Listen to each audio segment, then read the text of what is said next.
time with us this morning. Let's get started by remembering to silence our cell phones as we welcome you to the Unitarian Universalist Church of the Swananoa Valley. My name is Fletcher Walsh, and I'm standing in for Carol Black this morning as your members of Board of Trustees. With open hearts and open minds, we embrace the beauty and spirit of diversity and inclusivity, not bound to by a specific creed, but through covenant with one another. We affirm, practice, and promote 8 principles as our core values, with love and justice a common thread throughout. At the end of the day, it's our actions guided by these principles that best define who we are, and with equal measure, our connection to the world around us. For those of you who are visiting with us today, you can always find our 8 principles on the back of the order of service. And I find it helpful to look at them more than once a week. It's our tradition to welcome first and second time visitors. Those of you who haven't been here in a while, to stand if you're comfortable in doing so. Introduce yourself and tell us where you're from. Okay, we'll start on that side. Please, go ahead. I'm Walter Peary. I'm a Unitarian since 1975 in various aspects of it. I've just moved down to Highland Farms from Blacksburg, Virginia, and the UC of the New River Valley there. And I'm Maggie Kleiber, and I live at Highland Farms. Great. Welcome, Maggie. My name is Cameron Harlan, and my husband Tommy and I are new to Black Mountain. We're from Austin, Texas, and we're getting up here permanently, hopefully in the next month or so.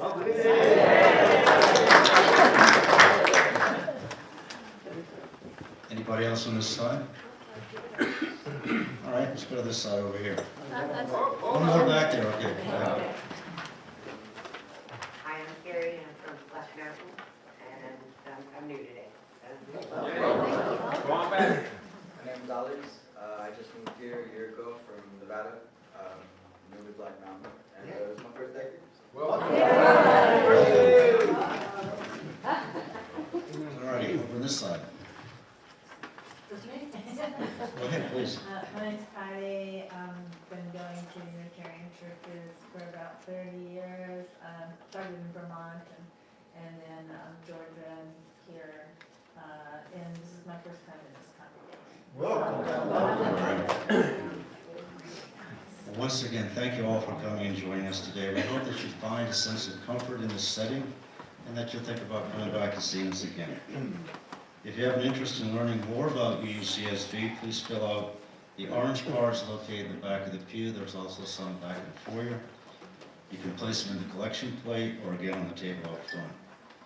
And we also have members from our membership committee sporting little green antennas, right? And the orange name tags. Just the orange name tags? Feel free to speak with these folks during our coffee hour directly after. And this is the time of our service that we read the land acknowledgement to the congregation. But instead, I ask that you take a moment and read this on your own and let its meaning sink in. It's on the back of the order of service, so we'll take a moment of silence and just read that to ourselves.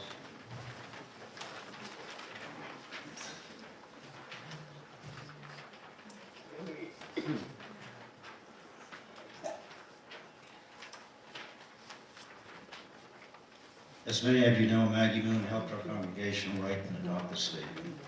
Action steps beyond a land acknowledgement provide evidence that we mean what we say. Our congregation was a leader in organizing the excellent conference at UNCA, Beyond Land Acknowledgement, in late 2022. Out of that grew the Alliance of Beyond Land Acknowledgement, which involves local organizations that promote new learning opportunities, including how to become allies for Native people. Please let Maggie Moon O'Neill know if you would like to be added to the Alliance listserv. Maggie, would you please stand? Two people with connections to the Quakers are at the side of the Quaker Meeting House, actually just saying goodbye to their building, which is in the curve of the Swananoa and was overwhelmed.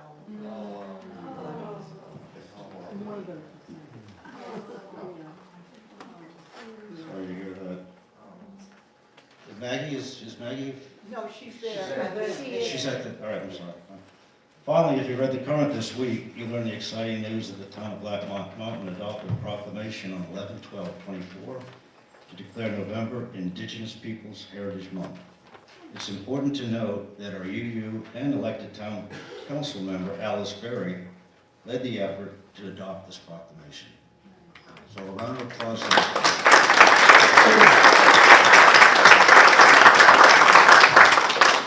One announcement I forgot to make here, but much thanks to the 6 folks from our Building and Grounds Committee who yesterday raked and mulched the leaves and mowed all the lawn, excuse me. That would have been an accomplishment. Many hands made the short work again. Thanks to all who helped. And we end this with also one final statement that UUCSB is committed to going beyond the land acknowledgement. Let us serve as we.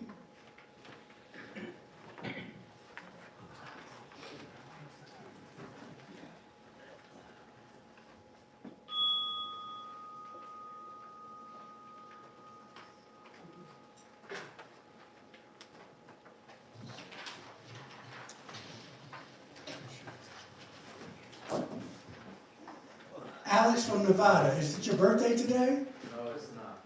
Did you say it was your birthday? You see, when you get old, there's no telling what I might hear. I may sing it for you anyway afterwards when you come back.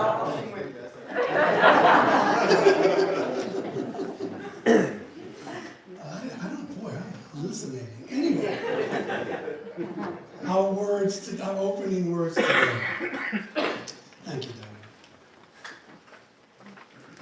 I hereby forgive all who have hurt me, all who have wronged me, whether deliberately or inadvertently, whether by word or by deed. May no one be punished on my account. As I forgive and pardon those who have wronged me, may those whom I have harmed in turn forgive me, whether I acted deliberately or inadvertently, whether by word or deed. Please rise as you are willing and able, and join us in singing our opening hymn this morning.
Our reading this morning is in the back of the gray hymnal, number 477. Let's read this in unison instead of responsively this morning. Forgive us that often we forgive ourselves so easily and others so hardly. Forgive us that we expect perfection from those to whom we show honor. Forgive us for repelling people by the way we set a good example. Forgive us the folly of trying to improve a friend. Forbid that we should use our little idea of goodness as a spear to wound those who are different. Forbid that we should feel superior to others when we are only more shielded. And may we encourage the secret struggle of every person.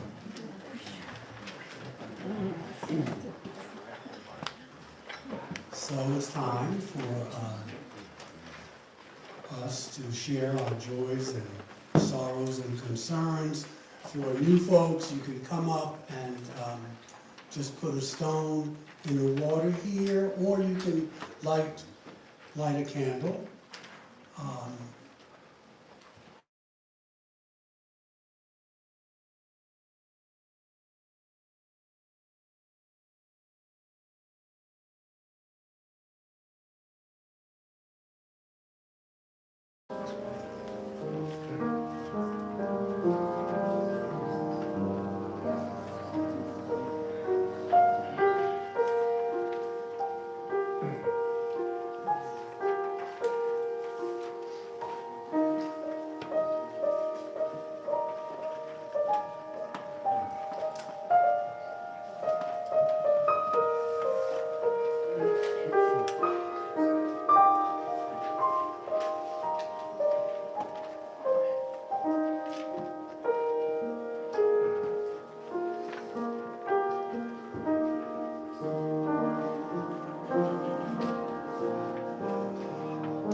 For those of you who, for whatever reason, decided not to come up, the stone is for you, to let you know we keep you in our thoughts and prayers. Do you need me to bring this to you?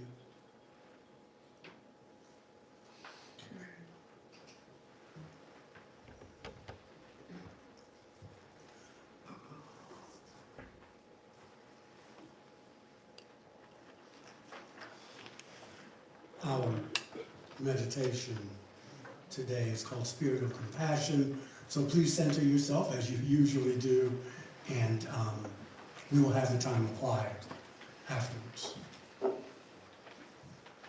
This is from Brother Richard Gilbert. You know, I use him ad nauseum, he or Howard Thurman. Thanks be for these meditations on life and death. Spirit of compassion. O Spirit of compassion, enter our hearts, we pray. Be with us in the hard hours and help us to be kindly this day. O Spirit of unity, help us enter into the pain of our neighbors. Let us walk where they walk, that we might speak a gentle word along the way. O Spirit of love, enlarge our sympathies toward all troubled folk. Let us be generous of heart, that we might forgive and be forgiven. O Spirit of thanksgiving, let us be grateful for hands that serve, for those who give and for those who receive. And O Spirit of life, let us walk together in our weakness, that by treading the path together, we all may be made strong.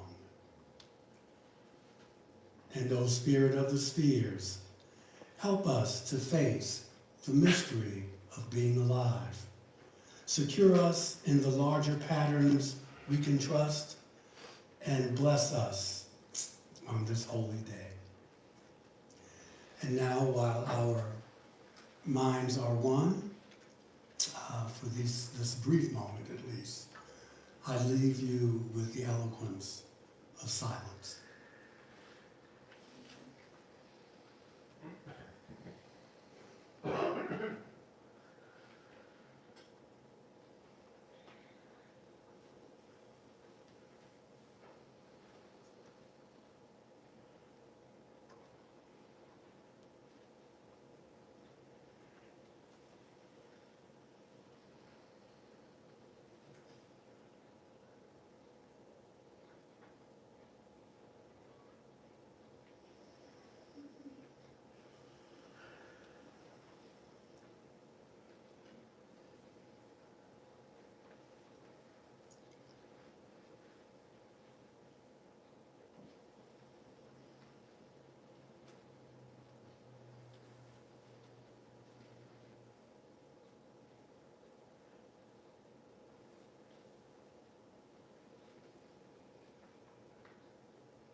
And so it is.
Please rise as you are willing and able, and join in singing hymn number 128, For All That Is Our Life.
I wrote this morning, I wanted to talk about this morning because, you know, the holidays are coming, and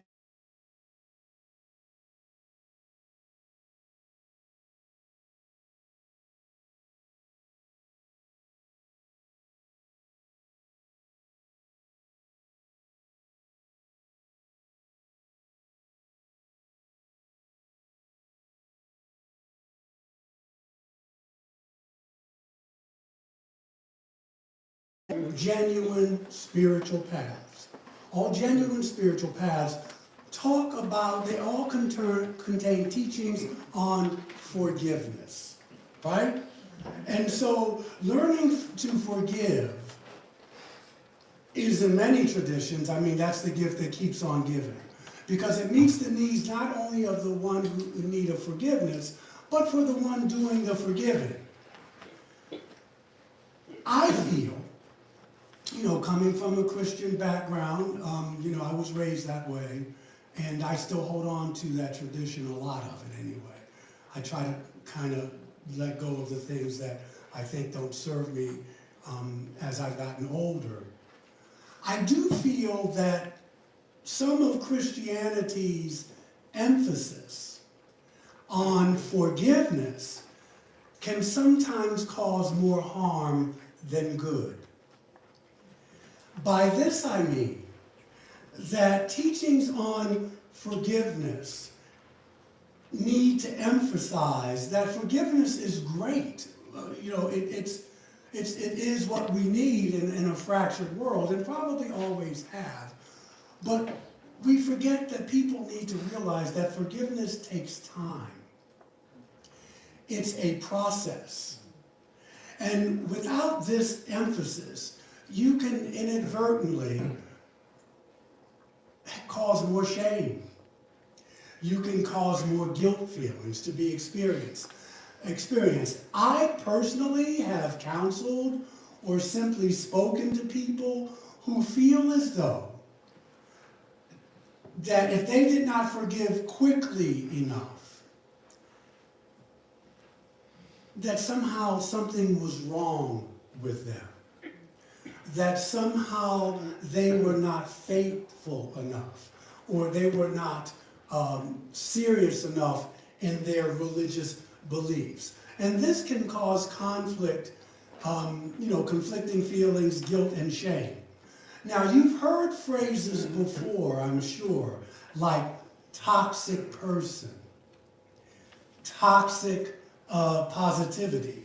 But I want to talk about what I'm calling toxic forgiveness. While you won't find the phrase in any textbook, you'll probably be able to relate to the concept. So I was looking for therapists who, kind of agreed with me. And I found a couple.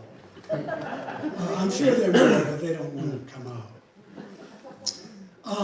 There's a woman named Emily West, and she's a licensed mental health counselor at Self-Space Therapy in Seattle, Washington. And she says this about the concept of toxic forgiveness. My understanding of it, this is her, is that it's really describing a pressured or superficial forgiveness.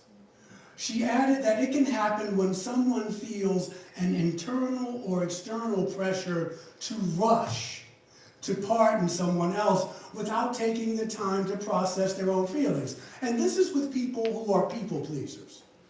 I used to fall into that category. I didn't like conflict. So I just, let's get it over with. Let's make nice real quick. But I didn't really forgive you, and then I get passive aggressive. You're thinking I forgive you. I may be thinking I forgive you. But I didn't want to be uncomfortable. I'm not going to ask for a show of hands. But I think that if we're honest with ourselves, so the adage, forgive and forget, sums up this notion well. Certain kinds of people may be more likely to deal with toxic forgiveness than others. She says, I think it describes a lot of people who fall under the rubric of people pleasers, people who are afraid or feel anxious around conflict,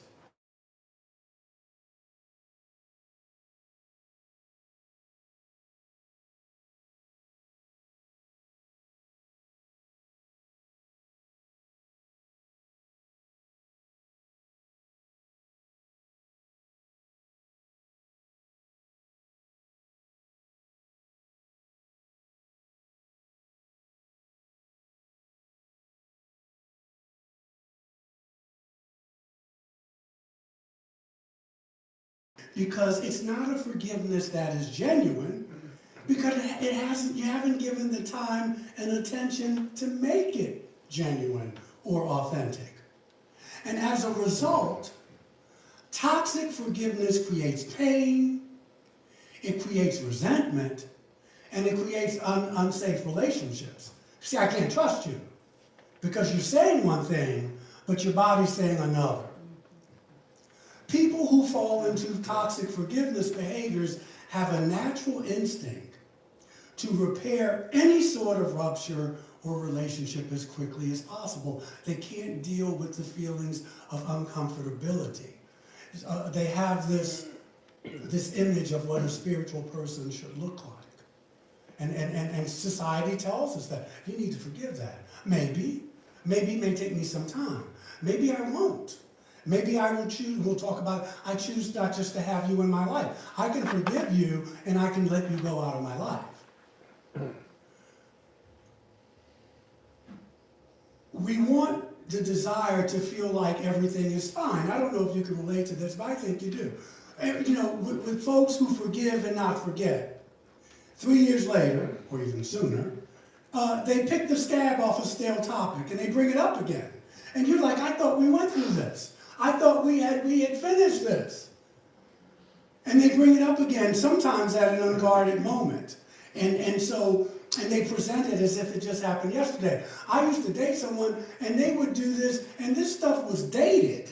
It was correlated. In Thanksgiving of 1967, you said this about my mother. It's dated. I mean, you know, and I'm like, what are you talking? It's not a fair way to fight, to be honest with you, to drag this kind of stuff up. But it can have a long-lasting impact because it bypasses, as Dr. Wolf says, the emotional healing process. You just go right over it. And so toxic forgiveness can result in suppression of feelings that are really important to listen to. Feelings like anger, feelings like sadness or betrayal. And if you don't deal with those feelings, if you just swallow them, they can end up leading to resentment and emotional discontentment. And they have long-lasting consequences for your relationship. But the most important relationship is the relationship with yourself. Because you're not genuine. You've been phony. And I don't know how I can navigate that if I don't know who you are. This resentment not only affects the person, it doesn't only affect the person who's doing the forgiving. For instance, if a person is under the impression that if I did something to you and you forgive me, right? But then I start getting little mixed messages because maybe you distance yourself from me. Maybe every time you talk to me, you're irritable or you're annoyed or what some people would call passive-aggressive behavior. Then I'm confused by that. And this fake forgiveness can naturally damage relationships because it undermines the sense of closeness or unity or trust or safety. There's no honesty there. So I'm going to give you some examples of how to tell if you are engaging in toxic forgiveness. You may be practicing or perfecting toxic forgiveness if you move on from an issue too quickly. Oh, that's okay. I remember a therapist telling me, well, a group of people, but it felt like he was talking to me. He was on a plane, and he had taken his jacket off and he put it up in the bin. And someone else had come on late, and they just threw their bags and stuff right on top of his suit jacket. And he was going to give a talk, and he saw it. But he was such a nice guy, people pleaser, that he didn't say anything. And so he flies across the country. And he's angry with himself, but he said, oh, it's okay. It's all right. He tells himself, oh, it's only a flight. It's only, because he didn't have the cojones or the courage to say, listen, I have to give a talk. You just threw your luggage on top of my jacket. I'd really appreciate it if you move it. He gives other examples when he's talking. He was in an interview, and he was talking, and he couldn't hear the questions that the person was saying. And so he was answering them anyway because he was too nice enough to say, hey, man, I don't even hear what you're saying. Now, again, I'm not going to ask for a show of hands, but you probably know you've experienced this. You're just such a nice, I am a nice person, but I'm not going to let you walk over me. But, you know, you need to be able to ask for what you want, to say what you mean. And so we need time and distance from a situation sometimes to gain clarity and understand the impact. We need time to determine how we really feel about a conflict. Maybe I don't want to engage with you anymore, or vice versa. And forgiving and forgetting right away doesn't give you time to do that. Number 2, toxic forgiveness can make you feel conflicting emotions in the relationship. You may want to simply move on with a friend after a disagreement, but you may find that they get under your skin easier than other friends. That could be a sign that you haven't really forgiven them. If there's a feeling of some conflicting emotions, like noticing the resentment is simmering, right? Or some sort of internal hurt is there that you're still carrying, that's a sign that you need to have a talk, at least with yourself. Pulling away can be a sign. If someone is angry with you and you guys make up, but you find that you're still pulling away from them. That, you say, well, I got over it, but you should take notice. It's a sign that you really, truly haven't forgiven them. A genuine apology should create understanding and closeness between two people, not distance. Toxic forgiveness may happen if you accept a poor or defensive apology. You've heard these apologies. Well, I'm sorry you feel that way. Wow. I didn't come out of my mother's womb feeling like this. You may have had something to do with it. Or being around people who can't apologize is not a yellow flag, that's a red flag. People who can't say they're sorry. Doesn't make them bad people, but they're damaged. And you have to say, how close do I want to be with this person? A conversation that includes genuine and healthy forgiving involves honesty and openness. And an open and genuine conversation about a rupture in a relationship should, I'm going to shit on you for a moment, but it should allow both parties to share their concerns and be vulnerable. I don't want to walk around eggshells around you. That can create more, I want to have more empathy. I want to have more understanding. When I was a chaplain, when I was in training at this hospital, Roosevelt Hospital in New York, there was a woman who went to seminary with me, and her name was Celeste. And Celeste was a very fragile person. And I don't know if ministry was probably her calling, but that's between her and her creator or whoever. But she was very fragile, and if you know anything about chaplaincy, they take no prisoners. I mean, the critiques can be sharp, but they want you to be authentic. Because when you walk in someone's hospital room, or their bedroom, if you're visiting at home, and you haven't looked through some of your issues, you can make them feel worse. You may want to lay your religion on them, and you may make them feel guilty if they don't believe what you're there for them, not the other way around. But anyway, Celeste, anytime she was critiqued, she would start crying. Anytime.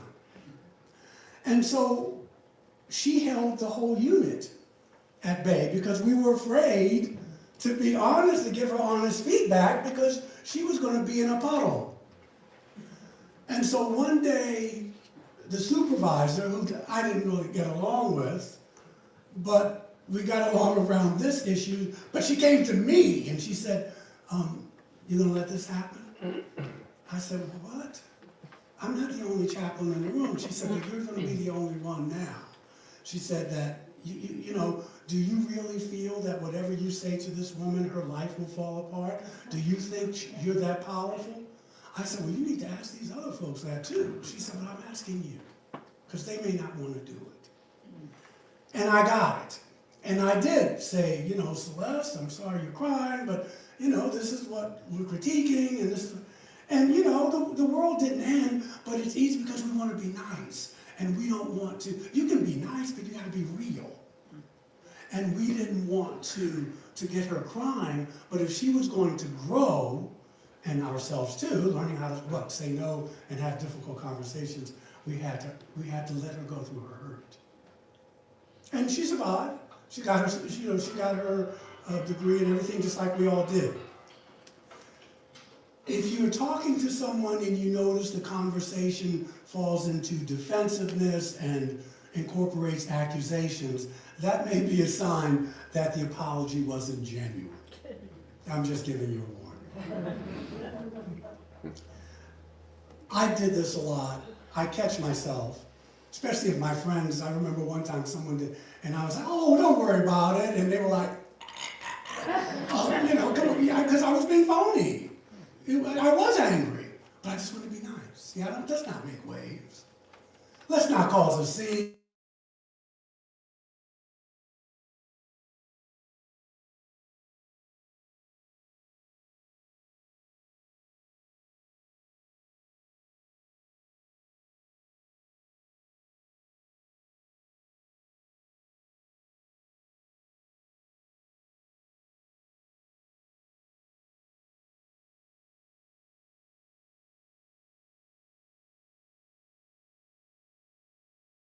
doesn't matter. You're an adult. You would use this stuff the way you feel. So, when I walk into a shoe store and the guy says, how you doing today? And I'm looking, he doesn't care. When I walk in, I say, how you doing? I'm just, we're just kicking it. I'm not saying, so you gotta be definitely honest, boy, that's an old sweater you got on, man, I can't. Take that off. No, I don't wanna do that. But we know that they're just social, a person needs to share that another's actions, that I'm hurt, and I need to talk about it with you. I need to just sit down. I'm not going to beat up on you or whatever, but we need to work some things out. When you're not able to be yourself, when you're walking on eggshells, when you're not being authentic. If you're talking about an issue with a loved one, but you don't feel like you're able to speak your mind, let's use the election, for instance. If you're going to, you don't want to fight, you don't want to get indigestion, so you may not be as honest as you would. It's a sin of omission. I'm just using the word sin, don't get me wrong. But I'm just saying, be smart with it. Does that make sense? Be smart. Be smart with it.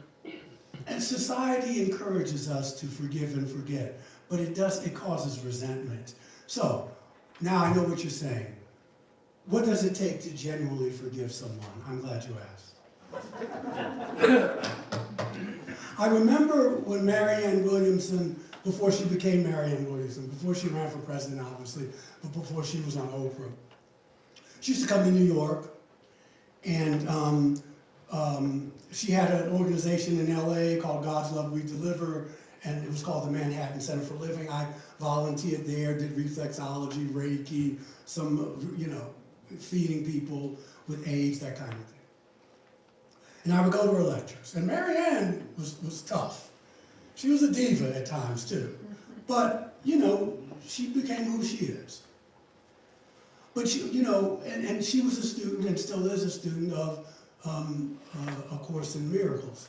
Remember, it's A Course in Miracles, it's not The Course in Miracles. There are other paths.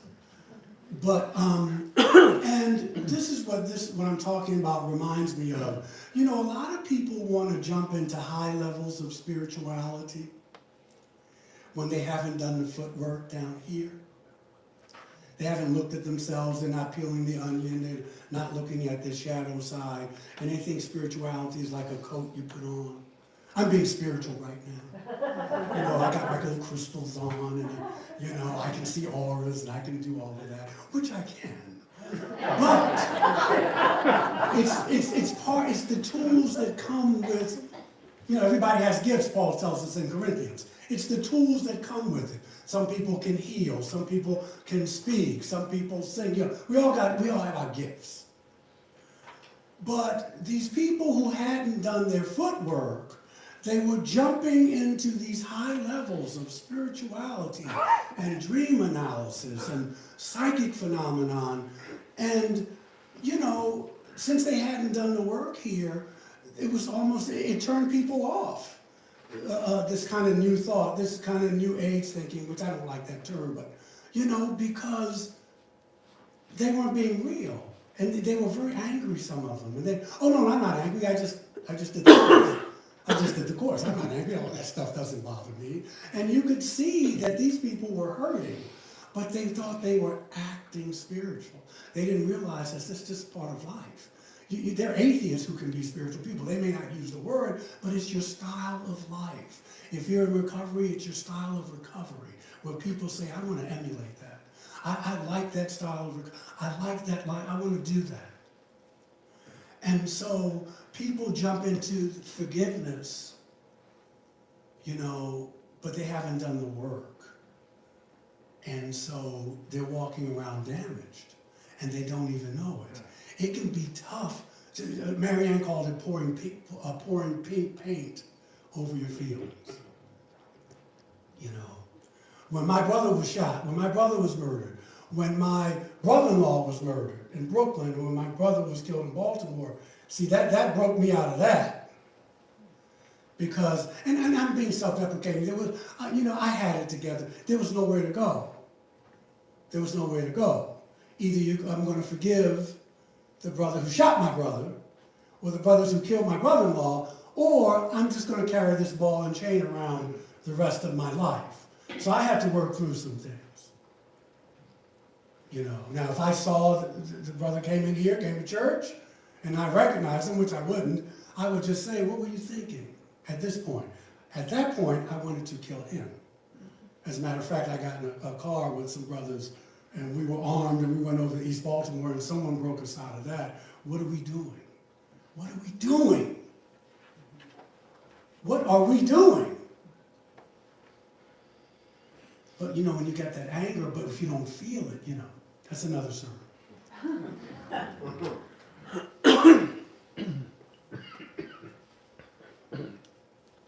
What was I saying? Okay. It can be tough. Yeah, that's what I'm saying. It can be tough to forgive and forget. It can be tough to let go of that mantra, but it's important. We have to, for our own well-being. The first step in embarking on a journey to forgiveness is to do what? It's to slow down. It's to slow down. Remember, Gandhi says there's more to life than just increasing its speed. Not slowing down is something especially challenging for us with fragile immune systems, because we're anxious all the time. And anxious, people-pleasing tendencies, it's hard to slow down. But slowing down and checking in can be a really healthy and empowering thing to do. It allows us time to sit with our feelings and consider the context. Otherwise, if I had gone over there with these brothers over in East Baltimore where my brother was shot, I wouldn't be here talking to you. I'd still be in the yard somewhere playing kickball or something, or worse. Because just like that, if you don't think through something, your whole life changes. Just like the brother who shot my brother. Whatever happened, my brother gave him the money, boom, boom, boom, boom. Just that second, your life has changed. It's an extreme example, but I'm giving you just to slow down, period. To look at your fears, to look at your feelings. When slowing down, Dr. Wolf says, you have to check in with yourself. I remember when I was in therapy, and they would have you walk down the street, and just, you know, you just stop and say, what am I feeling now? What do I want now? How do I feel now? To check in, Buddhists do this as well. Contemplative Christianity. Because feelings are what make you human. You can't think your way into heaven. I don't even know where that is. But you can stay up here and you can miss it. Because the longest journey you'll ever take is from here to here. And this is what makes you human. Ask the Nazis in World War II. I mean, I'm just following orders. I'm just following orders. Yeah, I believe these people should be killed. I was just doing what I was told to do. All up here. From the neck down, these chakras, closed. Closed. It can be uncomfortable to sit with feelings. You can journal, you can talk to me, your minister, you talk to a therapist, a trusted friend, so you can get your bearings. We probably need to be reminded that if you don't feel good, if you're feeling uncomfortable when you're doing your healing work, that means it's working. That means it's working. I'm almost done depressing you. We got about 3 to 4 minutes. Keep in mind that not all conflicts deserve the same kind of forgiveness. If you keep it in context, it's important to think about the severity of the harm that's done. I'm sorry I'm late. It's very different than I'm sorry I cheated on you. Kind of, you felt the second. We can deal with the lateness. Either way, you're getting out.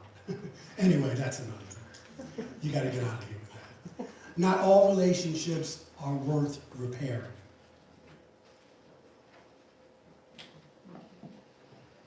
Jim knows. You know, I see you shaking your head. Yeah. Not all relationships, sometimes they give you a gift. And when people, like Maya Angelou says, when people tell you that when they show you who they are, you need to believe them. You need to believe them. Especially if they cause you regular harm and strife. If it's just like you made a big mistake. Because I was looking at something the other day, and this woman, her husband had cheated on her. And her daughter was flipping out because the woman decided to stay with him. And you know, Jessica Lange was in the movie. And she said, it was very moving. I wish I was growing up like that. Maybe I am now, but I don't want to learn. But she said, I've been with him before you were born, and I've seen him, and I don't want to throw away the whole relationship over one mistake. Over one mistake. Now, some of you, it's a personal choice, but the way she expressed it, and obviously this was the first time, but the way and her daughter just kind of like, wow, because the daughter doesn't know we're acting out of emotions and what have you. And I'm not saying you should stay in relationships, that's up to you, but she just said, I'm not going to throw it all away. There may be other relationships where people decide, I'm never going to tell this person I forgive them. I'm just going to let them go in my heart, so I don't have to carry this around anymore. You can lay down your sword and shield. You can lay your cross down or whatever it is you like to carry. And that's an important, it's an important kind of forgiveness. Forgiving or not forgiving is a personal matter. And only the heart knows. And what's more contradictory and mysterious than the human heart? I just gave you that example with Jessica. The longest distance I told you that we'll ever travel is from here to here. You can't think your way into heaven.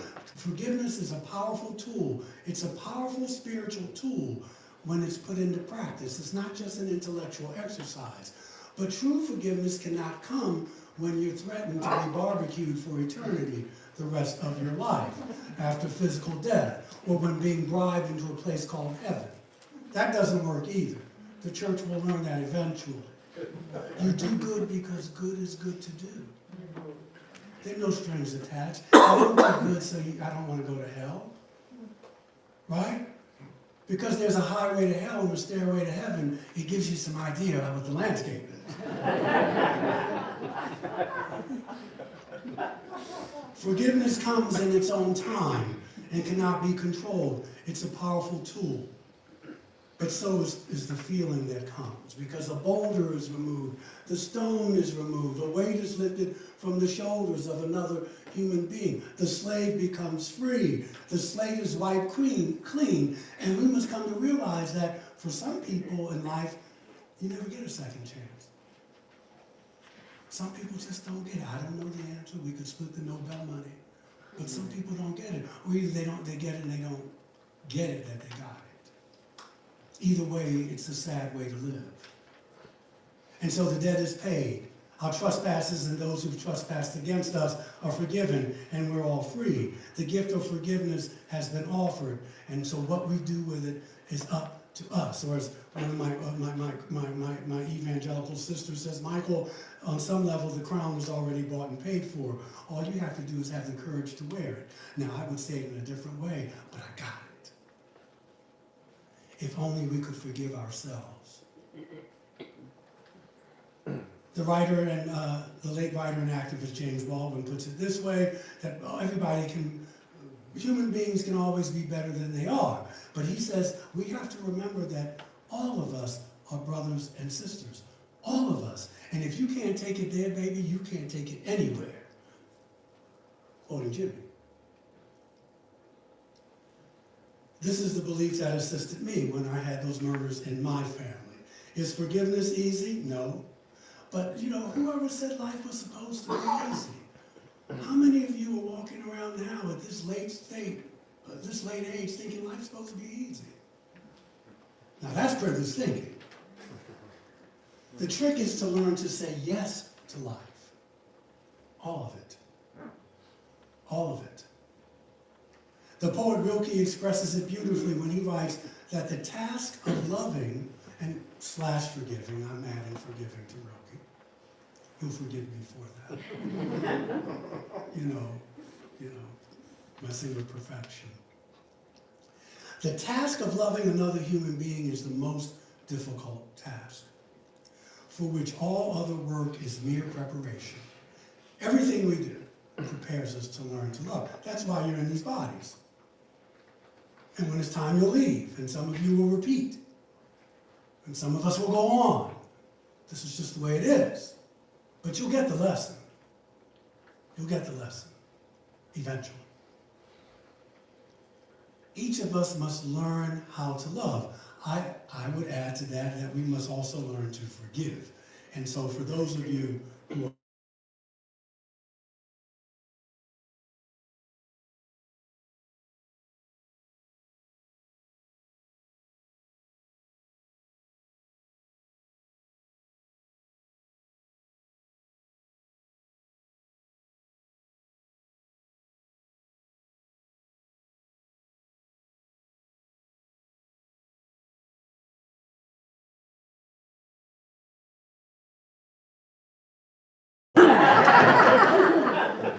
It's time to go watch the game. Thank you. Thank you very much. Okay. Please rise as you are willing and able and join in singing hymn number 95, one of my favorites. There is more love somewhere.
So, show them some love, y'all.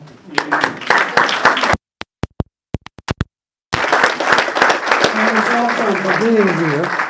And we're getting closer and closer to Thanksgiving. The holidays, I love this time of year. I just want to share these closing words by Universalist John Murray. Go out into the highways and byways of America. You may possess only a small light, but uncover it and let it shine. Use it to bring more light and understanding to the hearts and minds of men and women. Don't give them hell. Give them hope and courage. Do not push them deeper into a theological despair, but preach the kindness and everlasting love of God, whatever that means to you.